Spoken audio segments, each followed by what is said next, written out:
Assalamualaikum semuanya. Sebelumnya saya ucapkan terima kasih karena masih terus mengikuti cerita bergambar di channel ini. Dan untuk kawan-kawan yang belum subscribe ke channel ini, dukung saya ya. Klik tombol subscribe dan klik logo lonceng untuk bisa berlangganan gratis di video cerita bergambar selanjutnya. Oke, sebagai imbalannya kali ini saya akan coba menggambar sekaligus bercerita tentang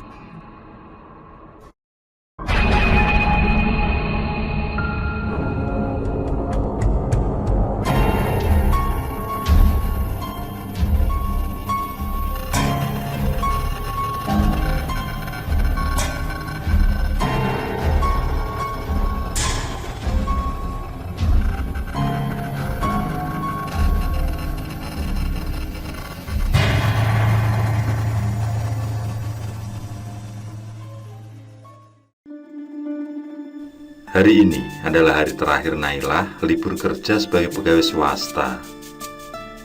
Setelah membereskan semua keperluan untuk esok hari, sore ini dia duduk bersantai di teras sambil menunggu kepulangan sang suami.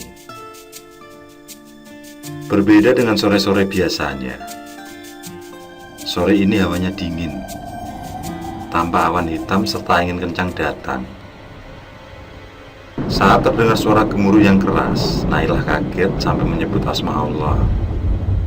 Dengan keadaan demikian, dia pun langsung masuk ke dalam dengan perasaan campur aduk memikirkan suaminya yang belum kunjung datang. Memang, di minggu ini suaminya harus lembur karena banyak sekali pekerjaan yang harus diselesaikan. Dalam keadaan hati yang gelisah itu, Nailah menyibak tirai jendela, melihat awan hitam yang beriringan serta angin yang cukup kencang. Di saat itulah dia teringat akan cerita kakak perempuannya, yaitu Sulaseh.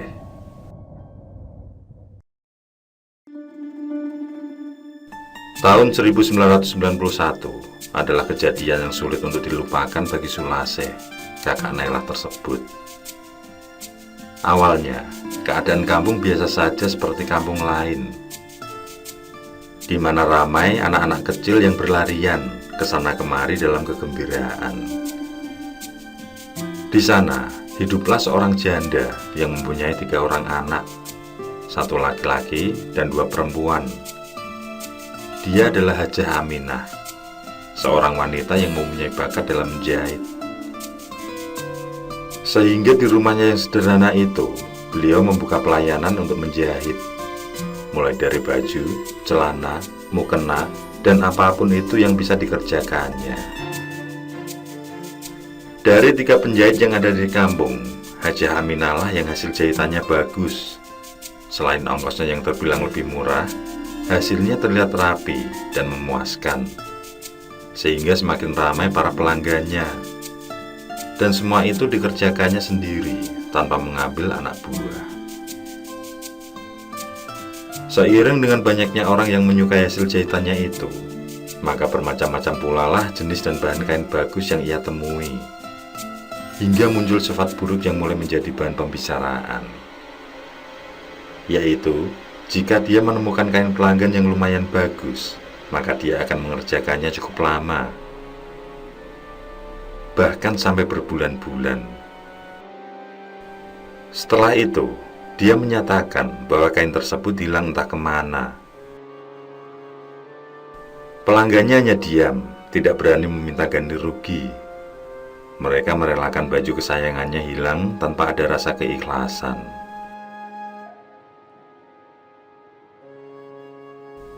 Suatu hari, Bu Nailah, Bu Sunenah yang masih ada hubungan darah dengan Hajah Aminah datang menjahitkan kain kesayangan yang merupakan hadiah dari suaminya, Pak Bagus. Kainnya bagus dengan warna dasar coklat dan bermotif bunga-bunga. Dia berniat membuat 2 baju untuknya dan untuk Sulaseh yang waktu itu berumur 9 tahun. Setelah dilakukan pengukuran, Bu Sunenah disuruh kembali bulan depan. Hajah Aminah menolak uang muka yang diberikan dan minta agar pembayarannya setelah jadi saja. Segera, Bu Sunenah dan Bu Sulaseh kembali pulang.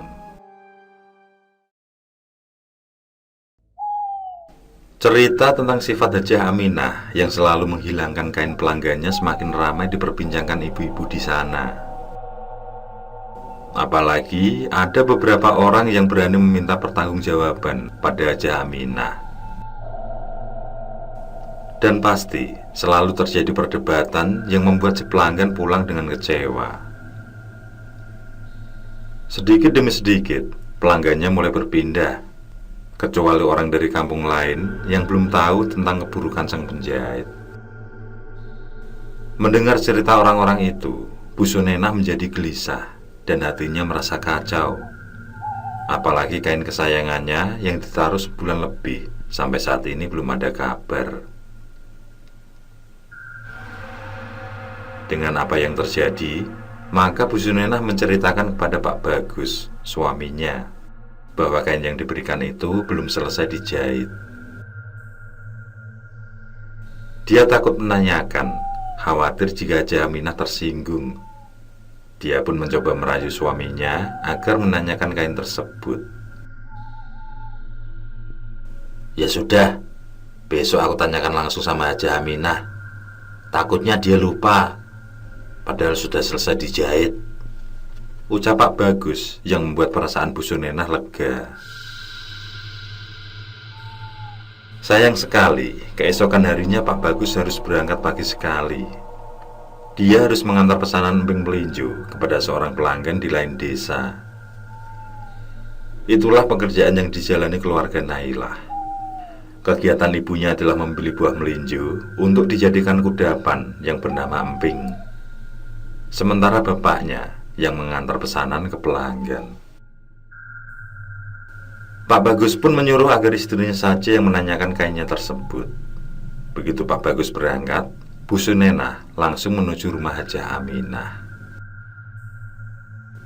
Perlahan Bu Sunenah menghampiri kediaman Hajah Aminah dengan harapan bahwa jahitannya telah rampung. Sesampainya di sana, dia melihat Hajah Aminah tengah sibuk menjahit. Bu Sunenah yang takut mengganggu segera berbalik badan hendak pulang. Tapi belum sempat dia melangkah, terdengar suara Hajah Aminah memanggil. Heh, Sunenah, mau kemana? Bu Sunenah tersenyum. Dia segera masuk begitu Hajah Aminah menyuruhnya. Ada perlu apa jam segini bertamu? Dengan tergagap, dia menceritakan maksud kedatangannya. Dia menanyakan tentang kainnya yang ditaruh bulan itu.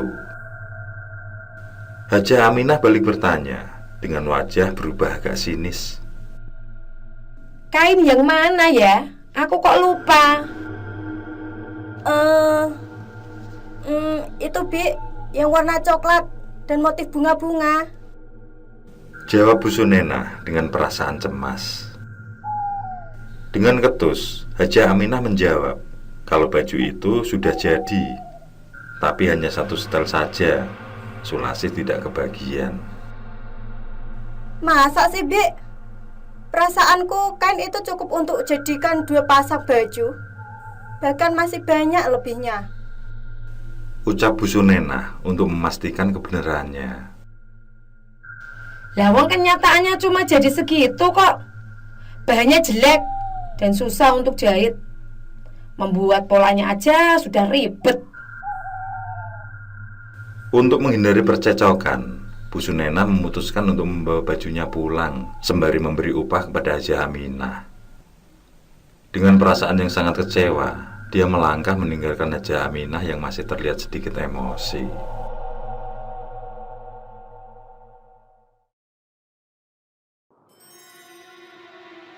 Selang beberapa minggu, terdengar berita bahwa Hajah Aminah sedang sekarat.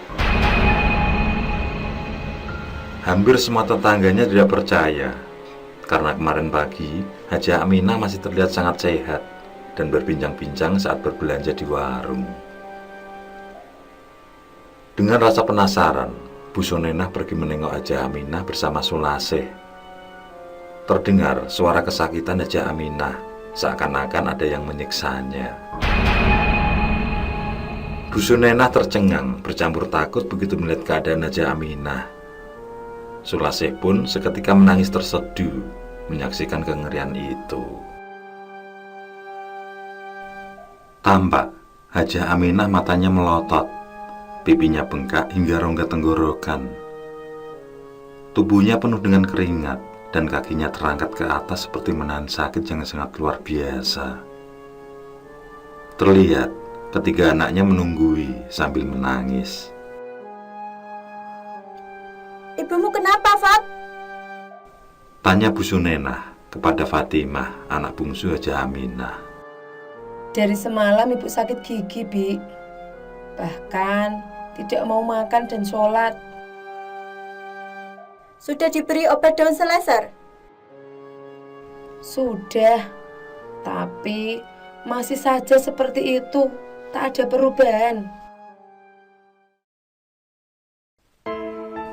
Keesokan harinya, sekitar jam 6 pagi, Hajah Aminah meninggal dunia.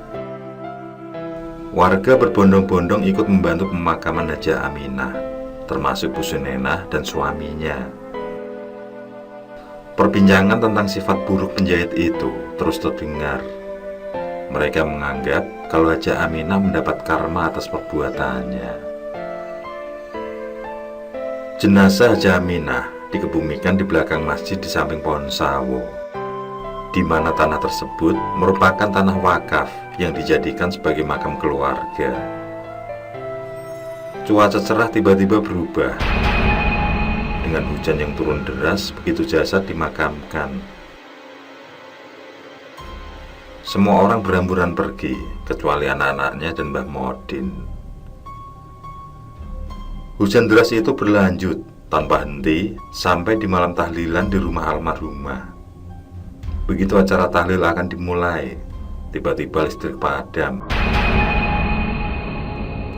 Semuanya heboh, kesana kemari mencari lampu untuk penerangan.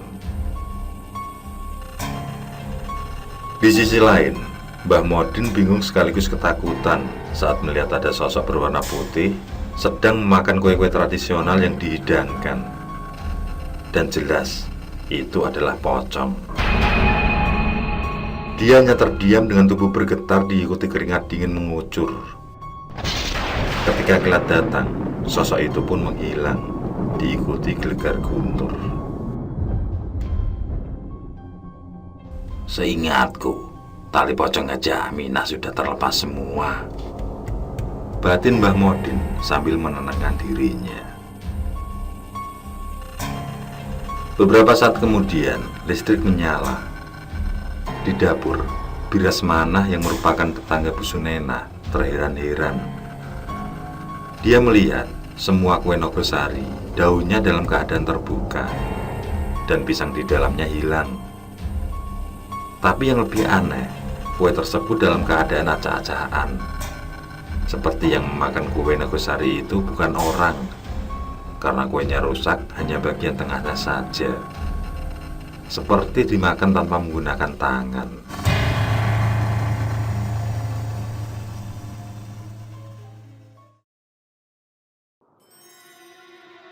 Tiga hari berselang, keadaan belum kembali normal seperti semula. Penampakan Hajah Aminah yang selalu muncul dengan pakaian yang berbeda-beda menjadi buah bibir warga.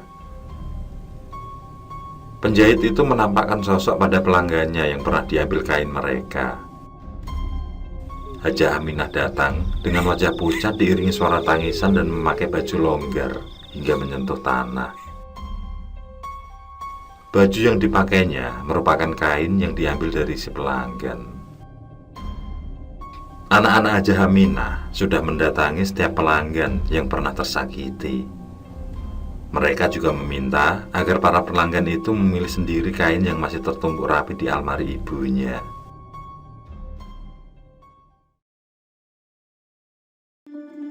Selepas asyar, selayaknya anak-anak yang lain, Sulase ikut membaur meramaikan suasana kampung. Peta umpet adalah salah satu permainan yang sangat digemari oleh mereka. Kala itu, Sulase bersembunyi di salah satu lorong yang merupakan barisan rumah-rumah warga. Beberapa menit tidak ada yang aneh dengan tempat persembunyiannya itu. Dia diam karena takut ketahuan. Tiba-tiba, Dia dikejutkan dengan kehadiran Hajah Aminah yang memakai pakaian sama dengan pakaian ibunya, coklat dengan bermotif bunga. Hajah Aminah mendekatinya, lalu memberikan pakaian bercorak sama pada Sulase. Dengan ketakutan dan tubuh gemetar, Sulase menerima pakaian itu, yang kemudian sosok Hajah Aminah menghilang. Dengan keringat dingin membanjiri tubuh, Sulase berhenti bermain dan berlari pulang. Dia menceritakan kejadian yang dialaminya pada ibunya. Dia juga menunjukkan pakaian yang diberikan Hajah Aminah. Bertepatan dengan itu, datang Fatimah bertamu. Dia mengajak keluarga Bu Sunenah untuk tahlilan bersama di makam Hajah Aminah esok pagi. Dia juga menceritakan kalau semua warga dan pelanggan almarhumah dari luar desa juga diundang, demi kenyamanan warga dan demi ketenangan arwah ibunya. Begitu melihat baju yang dipegang Bu Sunenah, Fatimah terperanjat. 2 malam ini mesin jahit ibu bergerak sendiri. Setiap aku menengok, baju itulah yang berada di sana. Setiap kali aku mengunci mesin jahit dan menyimpan baju itu, kembali lagi mesin itu bergerak dengan baju yang sama. Bu Sunenah hanya terdiam. Dia tidak menyangka hatinya yang belum ikhlas saat kejadian berkurangnya kain itu membuat Hajah Aminah mengembalikannya.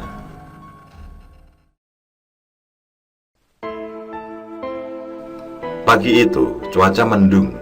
Sepeda motor terparkir rapi di depan masjid. Tampak sangat ramai orang-orang berkumpul mengitari makam Hajah Aminah, termasuk Bu Sunenah yang didampingi suaminya bersama Sulase yang memakai pakaian pemberian almarhumah. Acara tahlil untuk mendoakan Hajah Aminah segera dimulai. Bahkan Modin berdiri hendak mendekat ke makam. Tapi tiba-tiba terdengar petir menggelegar memekakkan telinga. Gerimis rintik-rintik disertai hembusan angin kencang membawa orang-orang berlari menuju masjid. Dan petir itu menyambar pusara Hajah Aminah sampai mengeluarkan api. Api itu membumbung tinggi menyentuh pohon cawu besar yang berada di samping makam Hajah Aminah. Setelah gerimis reda, begitu juga petir yang sudah menghilang. Warga kembali berdatangan melihat dengan rasa tidak percaya. Akibat kejadian itu, papan yang ada di dalam kubur pecah berserakan, bahkan sampai ada yang gosong. Terlihat Wakid, anak kedua dari Hajah Aminah, merapikan pusara ibunya sembari mengusap air mata. Terdengar suara tangis sesenggukan menahan sedih dan malu akan hal yang terjadi pada jasad ibunya. "Kalian jangan bengong. Ayo, bantu Wakid," ucap Mbah Modin sambil menengok ke dalam lubang kubur. Tampak jasad Hajah Aminah masih utuh. "Ya Allah, ternyata tali pocong belum kulepas," batin Mbah Modin begitu melihat jasad Hajah Aminah. Begitu semua rapi, Mbah Modin menguburkan kembali jasad Hajah Aminah dengan layak.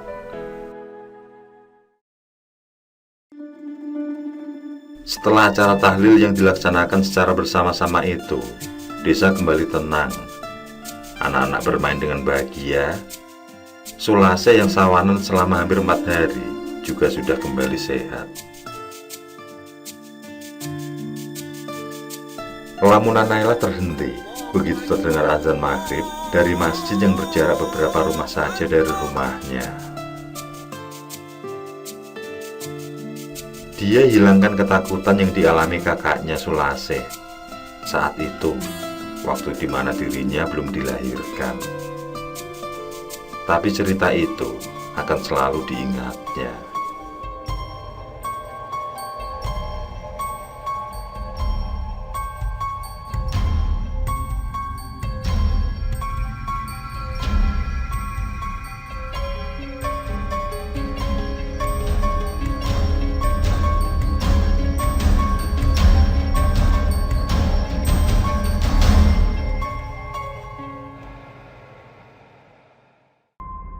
Oke, saya kira cukup cerita kali ini. Untuk cerita-cerita lainnya, silahkan buka di bagian video dalam channel ini, di playlist cerita bergambar. Sekali lagi terima kasih ya. Jangan lupa like, komen, share juga boleh. Dan untuk yang belum subscribe, langsung klik tombol subscribe. Semangat berkarya. Akhirul kalam, wassalamualaikum warahmatullahi wabarakatuh.